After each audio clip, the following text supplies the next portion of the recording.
ሰላም ናችሁ? እኔ ግን አንድ ጥያቄ ልጠይቃችሁ። በዘመናችሁ ሁሉ የሚጠቅማችሁን ጥያቄ ልጠይቃችሁ።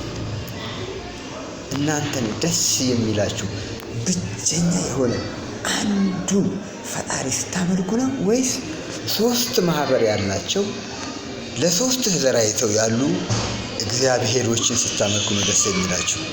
እናንተን አሁን የፈጠራችሁ አንድ ነው ወይስ ሶስት ማህበር ያላቸው ሶስት እግዚአብሔሮች ናቸው እናንተን የፈጠሯችሁ? ስለዚህ በምንድን ነው የምትደሰቱት? እኔ በጣም ደስ የሚለኝ ሁሉን ቻይ ነው ብዬ የማምነው አንድ እግዚአብሔር ሶስቱ ነው ተደራጅተው ለሶስት አልፈጠሩኝም፣ የፈጠሩኝም እግዚአብሔሮች የሉም። አንዱ ብቸኛ ሰማይና ምድርን ሰውን መላእክትን ሁሉን የፈጠረው አንዱ እግዚአብሔር ብቸኛ ነው ብዬ በማመኔ ዘመኔን ሁሉ ደስተኛ ነው። ተስፋዬ ደግሞ መንግስተ ሰማይ ነው።